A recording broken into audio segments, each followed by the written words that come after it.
आशा करते तुम्ही सर्व मजेत असाल, नेहमी आनंदात राहा आणि मस्त राहा। तर आता वाजले सकाळी 8:30 आणि आम्हाला जायचं आहे चंद्रपूरला, कारण एसी घ्यायची आहे। आज वरती खूप गरम होत आहे, तर हे म्हणाले की एसी घेऊ, तर तेच आणायसाठी जायचं आहे आणि घरी सुद्धा मग भेटू। तर आता नाश्त्यामध्ये मी बनवलेले आहे पोहे। तर आंघोळ वगैरे झाली, पिल्लूला सुद्धा आंघोळ करून थोडंसं पाण्यामध्ये झोपवलं आहे, तोपर्यंत मी तयार होऊन जाते। चला तर आज काय काय शूट करणार होते ब्लॉगसाठी मी ते सगळं तुमच्यासोबत शेअर करते।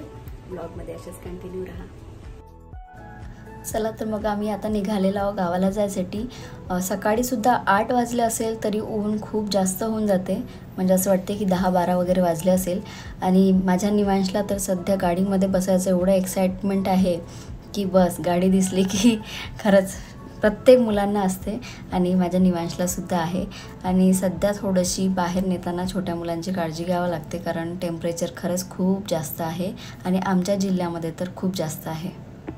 तर आम्हाला गावाला वगैरे जाताना ना गाडीमध्ये फक्त मस्ती करायची असते।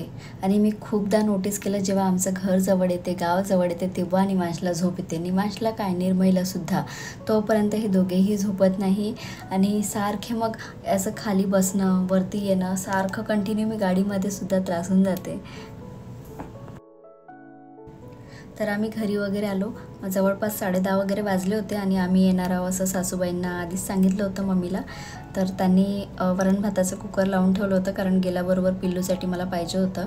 आणि मग बाकीचं जे स्वयंपाक होता तो मी बनवायला घेतला फटाफट, कारण त्यानंतर मला एसीच्या शॉपमध्ये सुद्धा यांच्यासोबत जायचं होतं। आणि तेवढ्या मग मध्येच उसाचा रस जो आहे तो बाहेर आला होता, तर मग निर्मईनी तोपर्यंत जे आहे प्यायसाठी घेतला आणि निवांशला सुद्धा टेस्ट करवला। आणि त्याची जी ही मूछ बघून ना निर्मई खूप जास्त हसत होती, म्हणून म्हटलं चला हे व्हिडिओमध्ये जे आहे आपण कॅप्चर करूया। आता खूप लोकांकडून ऐकलं आहे की उन्हाळ्यामध्ये उसाचा रस जास्तीत जास्त प्यायचा, पण आता आम्ही एका डॉक्टरकडे गेलो होतो मागे, त्यांनी म्हटलं की लिमिटेड प्यायचं, म्हणजे खूप प्यायचा नाही राहत उसाचा रस। आता म्हणजे कोण काय सांगते ना, याचा काही नेम नाही, म्हणजे कोणत्या गोष्टीवर विश्वास ठेवायचा। तुम्हाला माहीत असेल तर कमेंटमध्ये नक्की सांगा की उसाचा रस किती प्रमाणात प्यायला पाहिजे, कारण आपण तर हेच मानतो की उसाचा रस जो आहे तो थंड आहे आणि उन्हाळ्यामध्ये आपण पिला पाहिजे। चला तर इथे मी पोळ्या टाकत होती आणि मग निर्मईचं काय तर मधामध्ये चल मी तुला वेणी टाकून देते अशा प्रकार सुरू होते। तेवढ्यामध्ये फटाफट मी 1-2 ज्या पोळ्या आहे बनवल्या आणि मग निर्मईला जेवायला दिलं। तर भाजीमध्ये आहे तोंडलीची भाजी, आता तुमच्याकडे काय म्हणतात माहिती नाही। तर ही भाजी जर व्यवस्थित बनवली ना तर खायला मस्त वाटते। आधी निर्मईसुद्धा खात नव्हती आणि माझे मिस्टर तर आताही खात नाही। तर ही भाजी जेव्हा आपण कट करतो त्यानंतर जर थोडीशी फ्राय करून घेतली ना, मग ते भाजीला टेस्ट ना खरंच छान वाटते, म्हणजे न खाणारे व्यक्तीसुद्धा खातात। आणि निर्मईनी खूपदा म्हटलं मला टिफिन वगैरेमध्ये देत जा, पण सकाळी सकाळी असं होते की 2 भाज्या बनवावं लागते मग हे तोंडलीची भाजी बनवली की। तर चला आता इथे आली आहे तर मला पण खायला मिळाली। मला ना वेगवेगळ्या भाज्या खायला खूप जास्त आवडते, तर निर्मईला जे आहे ताट दिलं जेवायला आणि त्यानंतर ना आम्ही जेवण वगैरे थोडंफार केलं आणि मग इथे एसीच्या शॉपमध्ये आलेलो आहोत। तर आम्ही जे आहे आधीच घरी रिसर्च केला होता की कुठल्या प्रकारची एसी घ्यायची आहे वगैरे, तर म्हणून शॉपमध्ये आल्यावर आम्हाला खूप वेळ लागला नाही, कारण ठरवूनच गेलो होतो की ही घ्यायची आहे आणि 2025चं जे मॉडेल आहे तोच घ्यायचा आहे, म्हणून मग आम्हाला खूप वेळ लागला नाही आणि जेवढं शूट करू शकते मी तेवढं केलेलं आहे। आणि त्यानंतर निवांश थकून गेला, निवांशला आता झोप आली। अरे निवांश प्लीज गाडीला तसं नाही करायचं, गाडी सुरू आहे बरं, हम गाडी में बिल्कुल अकेले है। निवांशला काय पाहिजे होतं, कोण पाहिजे होतं का निवांशला की निवांशच्या ताईला? आम्हाला कोण पाहिजे होतं ना, कोण घ्यायसाठी गेले? गाडीमध्ये सुस्त असं बसून आहोत, कारण आम्हाला झोप आलेली आहे. गरमी मस्त होत आहे.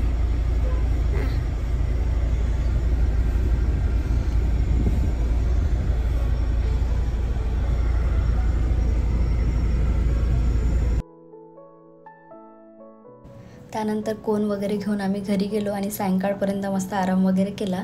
आणि मग उद्या निर्मयची शाळा आहे किंवा यांचीसुद्धा नाईट ड्युटी आहे म्हणून मग परत निघालो. सायंकाळच्या टाईमला निघालो तरी थोडंसं ऊन जे आहे ते दिसतच आहे तुम्हाला. दिवस काही एवढा मावळला नव्हता, पण येताना यांना थोडंसं मधामध्ये नाश्ता करायचा होता म्हणून मग इथे आम्ही एका कॅफेमध्ये आलो होतो. तर इथे ऑर्डर केलं आहे व्हाईट पास्ता आणि फ्रेंच फ्राईज मला जास्त आवडतात, म्हणजे टाईमपाससाठी मला एक ठीक वाटते आणि तशी मी हे घरीसुद्धा ट्राय करत असते. तर चला आता आम्ही स्नॅक्स जे आहे थोडंसं एन्जॉय करते.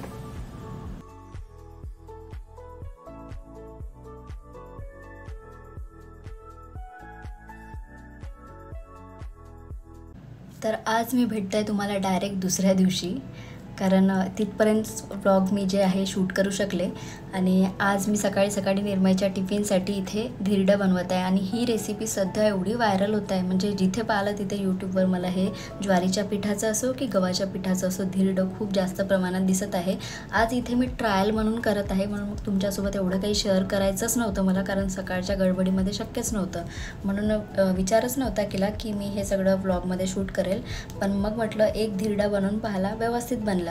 आणि चव जे आहे मी टेस्ट करून बघितलं होतं, तर डोशापेक्षा मला एवढं काही वाईट नाही वाटलं, छान वाटलं. डोशाला तर आपल्याला एवढी मेहनत करावं लागते, तांदूळ भिजत टाका, डाळ भिजत टाका, मग त्याचे मिक्सरवर बारीक करून रात्रभर जे आहे छान बॅटर झालं पाहिजे आंबट वगैरे, तर ते डोसे छान बनतात. तर आता याच्यासाठी एवढं आपल्याला काही करायची गरज नाही. तुरंत आपण रवा घ्यायचा, ज्वारीचं पीठ घ्यायचं. 1 वाटी जर ज्वारीचं पीठ असेल तर अर्धी वाटी रवा घ्यायचा, असं त्याचं प्रमाण असते. आणि वेळेवर एकदम भिजवून टाकायचं आणि त्यामध्ये जेवढा व्हेजिटेबल तुम्हाला पाहिजे असेल त्या ॲड करायच्या. मी सुद्धा असंच केलं. माझ्याकडे गाजर होतं, शिमला मिरची, कांदे, टमाटर, सांबार आणि कढीपत्ता, हे सगळं मी इथे बारीक कट करून घेतलेलं आहे. आणि मी यूट्यूबवर बघितलं की यांनी ज्या भाज्या आहेत त्या शिजवून घेतल्या आहे, पण शिजवल्यानंतर भाज्यांची जे विटॅमिन जे काही सत्व असतात ते नाहीसे होतात, म्हणून भाज्या शिजवायची अजिबात गरज नाही. याच्यामध्येच त्या भाज्या ज्या आहे अर्धवट शिजून जातात. तर पहिलं जे धिरडं आहे ते मी विदाऊट मिरचीचं केलं, कारण मला निवांशलासुद्धा चारायचं होतं, म्हणून मग ते साधं केलं. आणि त्याच्यानंतर मग तिथे बारीक कट केलेली मिरची ॲड केली होती.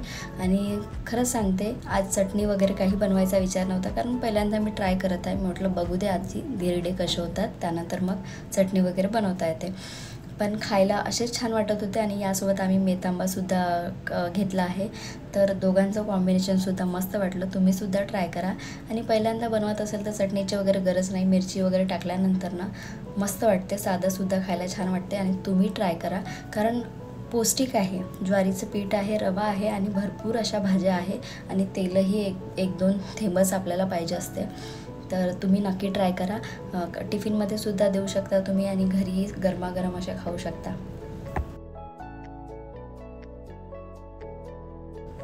तर निर्मयला सुद्धा आवडले आणि निवांशनी सुद्धा मस्त खाल्ला. आणि जर हा धिरडा जर आपल्याला कुरकुरीत पाहिजे असेल तर मग गॅसचा फ्लेम जो आहे तो कमी ठेवायचा आणि आरामात होऊ द्यायचा. मग घाई असली की मग आपल्याला गॅसचा फ्लेम जो आहे तो थोडासा मोठा वेगातच ठेवावा लागते आणि मग फटाफट अशी. आता शेवटचा जो आहे हा धिरडा मस्त असा कुरकुरीत झाला होता आणि खाताना मजा येत होती आणि एकदम पातळ असा. खरंच मला ही रेसिपी जी आहे आवडली.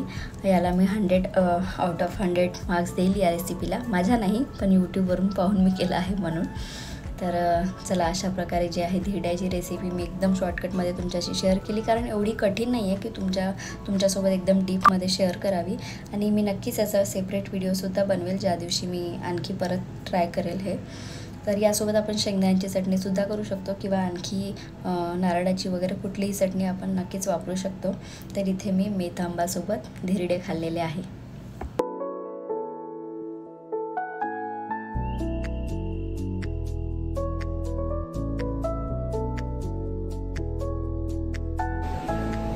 चला तर मी जसं तुम्हाला सांगितलं ब्लॉग मी आता दुसऱ्या दिवशी कंटिन्यू करत आहे, कारण काल आठवण नव्हती आणि गडबड खूप झाली होती.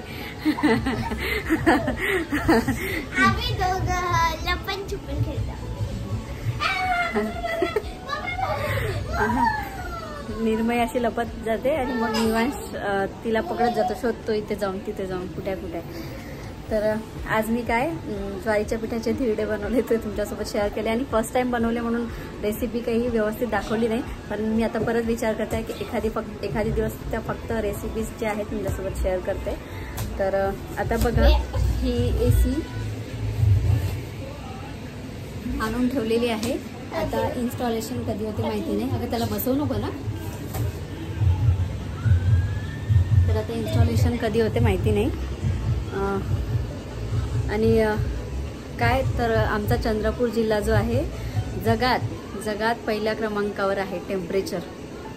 आणि मग आता असं वाटतंय खरंच घेतली ते कामाची झाली अशी. आणखी काय ब्लॉग मग काल मी शूट केला, खूप छोटा झाला, 5 मिनिटाचा झाला. मग म्हटलं एवढा ब्लॉग आपण शेअर कसं करणार, म्हणून मग आज दुसऱ्या दिवशी जे आहे कंटिन्यू केलेलं आहे. आणि धिरडं जे आहे मी निवांशला सुद्धा खायला दिलं, फक्त त्यामध्ये मिरची ॲड केलेली नव्हती. आणि निर्मयच्या टिफिनवर सुद्धा दिली. आणि सोबतच चटणी नाही बनवली, कारण मी फर्स्ट टाइम ट्राय करते म्हटलं चटणी वगैरे मस्त बनवून घ्यायची आणि धिरडे व्यवस्थित बनायचे नाही, म्हणून मग आज चटणी वगैरे काही बनवली नाही. मेथ आंबासोबत किंवा सॉससोबत आम्ही असं खाऊन टाकलं आणि खरंच मस्त बनला. तुम्ही सुद्धा ट्राय करा. परत मी एकदा तुमच्यासोबत रेसिपी नक्की शेअर करेल. तर AC कितीची झाली आहे काय झाली आहे ते जर तुम्ही कमेंटमध्ये मला विचाराल तर मी सांगेल. आता काही सांगत नाही. अगं पिलू बाय करून दे. बाय ये बाय कर. बाय बाय तिथे बाय बाय निमेश बाय कर. बाय बाय हास ना. बाय. चला आजचा ब्लॉग मी इथेच एंड करते. आजचा ब्लॉग इथेच संपवते. भेटूया नेक्स्ट ब्लॉगमध्ये. तोपर्यंत बाय बाय.